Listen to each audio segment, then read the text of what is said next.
7 de la mañana con 33 minutos y ya se encuentra con nosotros esta mañana Fernando Adati Albuja, comandante de la Primera División del Ejército Xiris. Muy buenos días, general. Muchísimas gracias por su presencia aquí. Quisiera iniciar preguntándole, hemos visto sobre todo en la capital bastante presencia militar. ¿Cuál es el trabajo que se está realizando ahora? ¿Solo es control de armas, general? Así es, buenos días a la ciudadanía. Efectivamente estamos haciendo control de armas porque es lo que nos faculta la ley, es una atribución de Fuerzas Armadas.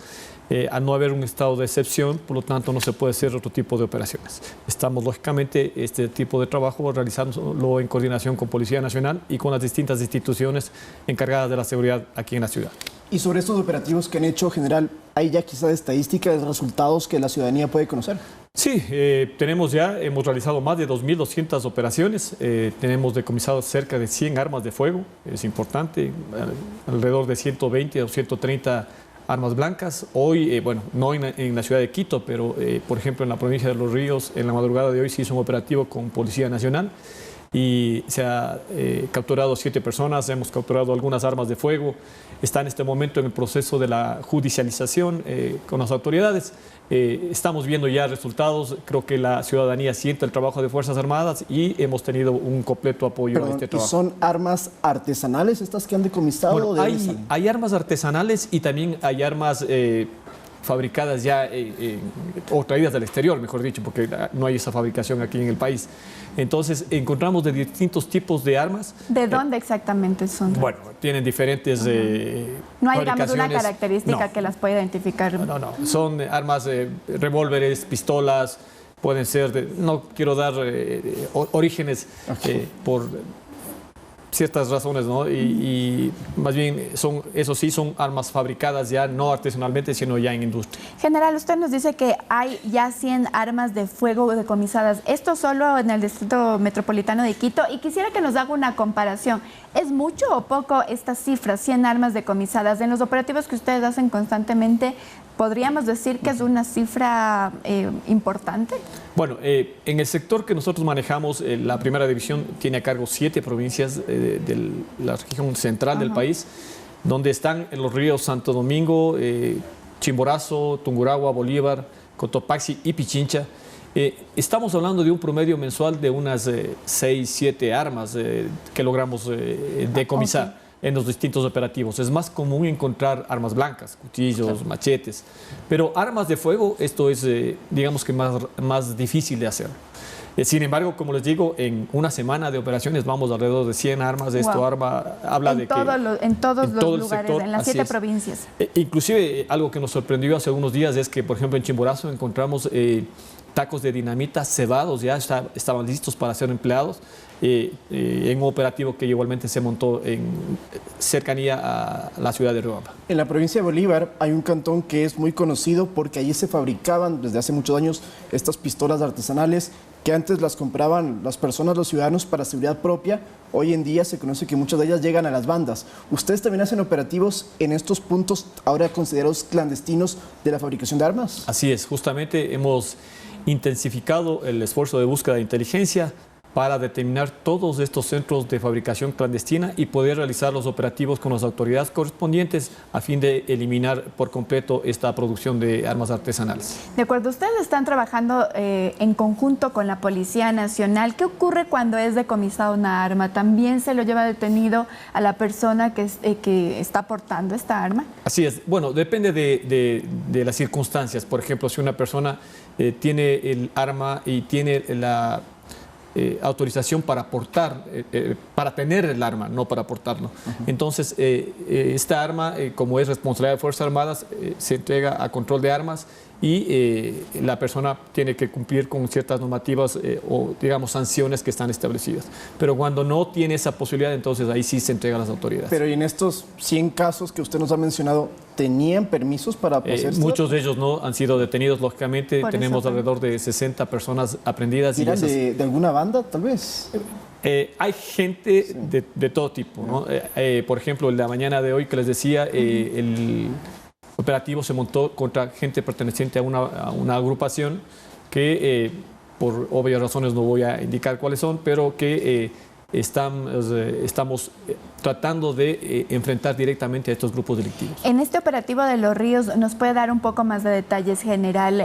¿Desde qué hora de la madrugada ocurrió estas 7 personas? ¿Por qué delitos se los está acusando? ¿Por qué fueron detenidas? Y además entiendo que realizaron un trabajo de inteligencia ahí. Así es, justamente se determinó en base a un trabajo de inteligencia militar que había este blanco de alto valor donde se encontraban gente perteneciente a este grupo delictivo y había, lógicamente, armas con ellos. Entonces se montó un operativo donde participaron alrededor de 200 militares, un número también importante de personal policial. Había muchísimo peligro de ingresar a esa zona. 200 militares me parece una cifra alta. A ver, teníamos que estar prevenidos de que pueda haber reacción. Teníamos una información, teníamos que tomar todas las medidas de seguridad. Se montó un dispositivo, no es que los 200 ingresan al sitio, hay que montar dispositivos de seguridad, inclusive para impedir que el momento que se realice la operación puedan venir gente desde el exterior a tratar de apoyar a estas personas. Entonces tenemos que, lógicamente, realizarlo con todas las medidas de seguridad, precautelando la vida de nuestro personal y también, lógicamente, de las personas que viven en los alrededores. Y por eso es importante. Y pasó justamente eso que ustedes querían prevenir. ¿Llegaron personas a contrarrestar la acción militar? Digamos que fue muy poco el accionar, fue realmente una acción muy rápida, muy sorpresiva y no se dio mucho tiempo a la reacción de las personas que podían haber apoyado a este grupo delictivo.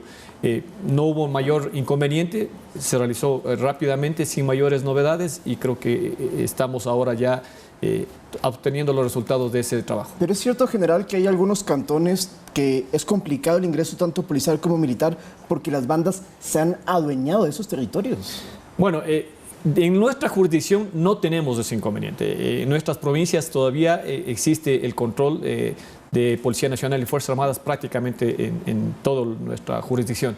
En cambio, hay otras provincias, por ejemplo, fundamentalmente en Esmeraldas, donde ha habido que tomar otro tipo de acciones en el campo militar para poder justamente retomar el control por parte del Estado de estas áreas que han sido o que están intentando estos grupos delictivos hacerse cargo de ellas. De acuerdo. Y ahora quisiera yo entrar también en el tema del operativo de inteligencia que se hace previo a estos operativos que usted nos ha mencionado.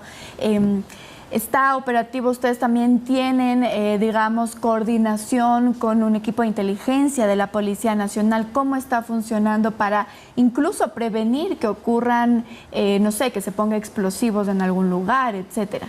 A ver, nosotros periódicamente hacemos reuniones de la comunidad de inteligencia de Fuerzas Armadas y Policía Nacional. Lógicamente, ante el incremento de la delincuencia, esto se ha venido también incrementando, estas reuniones. Hay trabajo que se hace paralelo, se hace trabajo coordinado por las dos instituciones y, como les decía, el día de ayer, por ejemplo, Inteligencia Militar determinó un blanco de alto valor, se coordinó con Inteligencia de la Policía Nacional, se definió bien la situación y en función de eso se montó la operación. Pero el trabajo de inteligencia aquí es fundamental. Ojo, quisiéramos poder tener la previsión de todos los hechos que van a suceder, pero ustedes saben que eso es muy difícil. Cuando hablamos de bandas delictivas, es más fácil tener o llegar a esa información y poder anticipar grandes operaciones. Pero cuando hablamos de delincuencia no organizada, sino común, es mucho más difícil. Son circunstancias que a una persona se le ocurre en un determinado momento y tener la capacidad de poder anticipar eso es muy complicado. Y al momento de un operativo, porque mucha gente se lo pregunta en casa, ¿las Fuerzas Armadas cumplen los mismos parámetros de acción que la policía? O, por ejemplo, el armamento es más, no sé si letal es la palabra, pero es más fuerte, la preparación, el cómo abordan una situación, en el caso de las Fuerzas Armadas, ¿es diferente al de la policía? A ver, como ustedes conocen, existe el uso progresivo de la fuerza. Sí. Y el Estado tiene que demostrar ese uso progresivo. Entonces, el empleo de Fuerzas Armadas es establecido es cuando el Estado se ve afectado como Estado a la posibilidad de ejercer su soberanía sobre el territorio nacional y sobre su población. Esto exige unas medidas mucho más fuertes. O sea, y eso tenemos que acostumbrar a la ciudadanía. No es cuestión de que Fuerzas Armadas pueda estar todos los días en las calles, ¿sí? Porque Fuerzas Armadas es el último recurso que le queda al Estado para volver a la situación normal. Si el momento que Fuerzas Armadas es desbordada, quiere decir que el Estado realmente, lo que se conoce en otros lados como Estado fallido, y ya vivimos una anarquía. Entonces es importante tener primero eso en claro. Eso determina de que Fuerzas Armadas, cuando tiene que actuar, tiene que hacerlo, lógicamente, tomando todas las precauciones de seguridad, pero tiene que darse la posibilidad de un empleo definitivo de la violencia para controlar la situación. Nosotros como Fuerzas Armadas, cuando hacemos estos operativos, hacemos la seguridad, tenemos el dispositivo listo con las armas y con el personal para que en caso de que se vaya a salir de los cánones normales la intervención de la Policía Nacional y se vea en riesgo la vida de este personal policial, Fuerzas Armadas intervenga, lógicamente, para controlar la situación y no haya ningún inconveniente. De acuerdo, general. Y ahora quisiera pasar también a los operativos que tal vez se están preveyendo para, bueno, ya entró en vigencia el porte de armas, digamos, con estos requisitos para cualquier ciudadano. Se están incrementando operativos también para que esto sea regulado, que se vea que se tiene certificación, etcétera. ¿Y en cuánto se está, si es que sí, en cuánto se está incrementando? Justamente, otro de los aspectos que determinó que el mando militar defina que nos volquemos masivamente, digamos así, a las calles es el tema de la disposición del presidente de el porte de armas regulado. Eso es importante, porque la gente entiende que el presidente dijo porte de armas y todo el mundo puede coger su arma y salir, y no es así. Tiene que cumplirle con la normativa legal establecida. Y uno de los objetivos de nuestra presencia en las calles es justamente verificar que la gente conozca esto y esté dando cumplimiento, que se cumpla con el porte de armas regulado, y creemos que inclusive por eso es una de las razones por las cuales tenemos un mayor incremento de armas de fuego en la calle, porque la gente se sintió que podía hacerlo, podía sacar su arma que estaba permitido.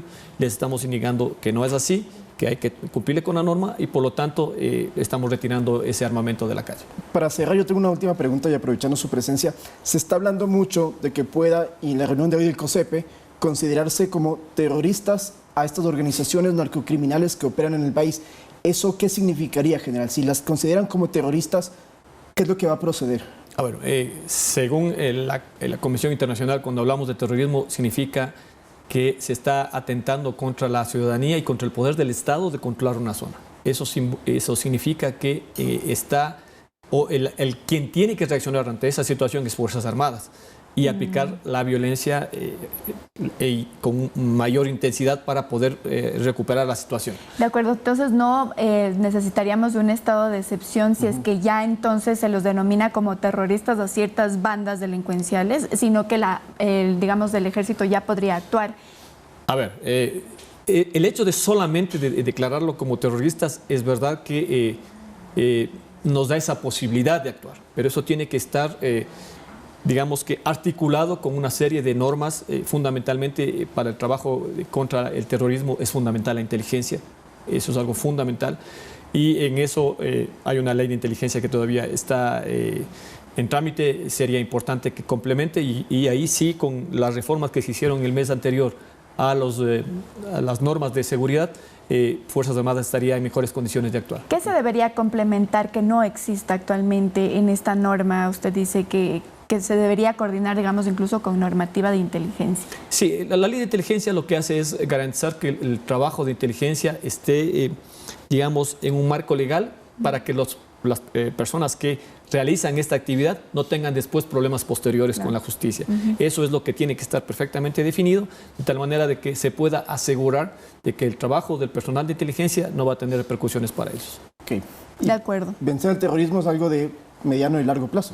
Hay que hacerlo con todas las medidas, pero también pensando de que no es algo simple, es algo en que tenemos que colaborar todos tenemos que poner de parte, ceder algo inclusive de nuestras libertades, porque una ley de seguridad, una ley de inteligencia involucra que todos tenemos que compartir información para poder detectar estos grupos antagónicos. De acuerdo, muchísimas gracias nuevamente, general, por su presencia aquí en Noticias 7. A ustedes, gracias, un buen día. Conversábamos entonces con Fernando Adati Albuja, él es comandante de la Primera División del Ejército Shiris.